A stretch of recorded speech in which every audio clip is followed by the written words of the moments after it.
जिल्हा परिषदेच्या सर्वसाधारण सभेत नवनिर्वाचित सदस्य मनाली काळीजकर यांचा आवाज दुमदुमला. शिक्षणासह विद्युत प्रश्नांवर उठवला आवाज. रायगड जिल्ह्याच्या जिल्हा परिषदेच्या पहिल्या सर्वसाधारण सभेत रायगड जिल्हा परिषदेच्या नवनिर्वाचित शिवसेना पक्षाच्या महाड तालुक्यातील खरवळी जिल्हा परिषद गणातून रेकॉर्ड ब्रेक मताधिक्यानं निवडून आलेल्या नवनिर्वाचित जिल्हा परिषद सदस्य मनाली काळीजकर यांनी जिल्हा परिषदेची पहिली सर्वसाधारण सभा गाजवली.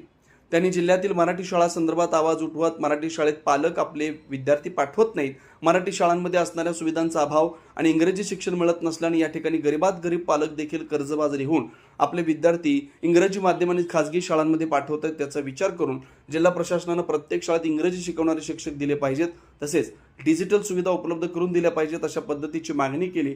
ग्रामीण भागातील ग्रामपंचायतीच्या स्ट्रीट लाईटचा मुद्दा देखील त्यांनी सर्वसाधारण सभेत मांडत त्या स्ट्रीट लाईटचं कनेक्शन प्रशासनानं बंद करू नये असं आवाहन केलं. नवनिर्वाचित जिल्हा परिषद सदस्य सो मानसीताई दळवी यांना 2025-26 वीर माता पुरस्कार मिळाला. तसेच शिवसेना युवा सेना कोर कमिटी सदस्य विकास शेठ गोगावले यांना मिळालेल्या कोकण रत्न पुरस्कार याचा विचार करता जिल्हा परिषद मार्फत त्यांचा अभिनंदनाचा प्रस्ताव मांडण्यात यावा अशी विनंती सभागृहाला केली.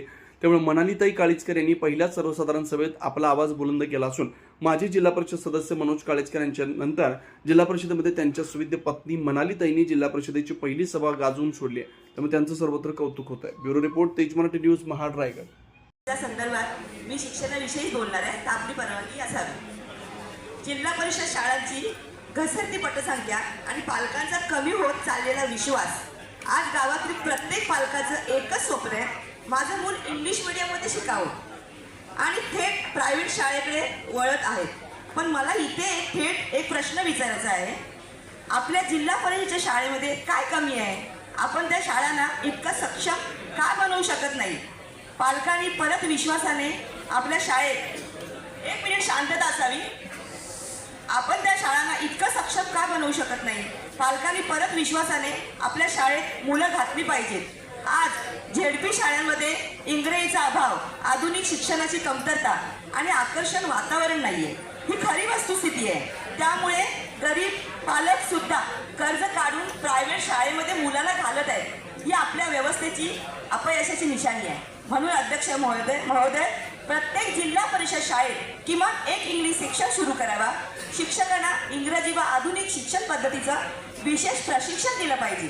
प्रत्येक शाळेत डिजिटल क्लासरूम असावा, डिजिटल लर्निंग सुरू असावं. मुलांचं आकर्षण वाढेल.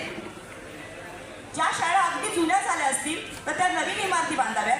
काही शाळा चांगल्या असतील तर त्यांचं दुरुस्तीकरण स्वच्छ आणि कलर करून घ्यावे, जेणेकरून मुलांना आनंदाने शाळेत येतील. आणि अशी बनवली पाहिजे आपण शाळा.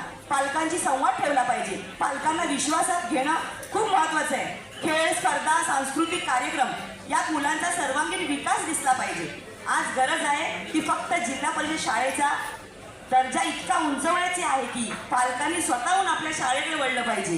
जर आपण आज ठोस निर्णय घेतला नाही तर उद्या आपल्या जिल्हा परिषद शाळा फक्त नावापुरत्याच राहतील.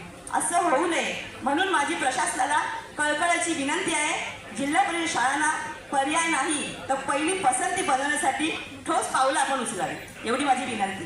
महोदय, आपल्या जिल्ह्यातील ग्रामपंचायतीच्या हद्दीमधील जे स्ट्रीट लाईट आहे त्यांचं बिल हा शासनाच्या माध्यमातून भरला जातो.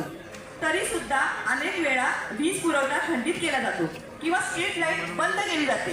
ही अत्यंत गंभीर बाब आहे. स्ट्रीट लाईट ही फक्त प्रकाशासाठी नसून गावाच्या सुरक्षेसाठी खूप महत्त्वाची आहे. रस्त्यावर अपघात टाळण्यासाठी, महिलांच्या सुरक्षितेसाठी आणि गावातील नागरिकांना सुरक्षित वातावरण मिळण्यासाठी स्ट्रीट लाईट चालू राहणे आवश्यक आहे.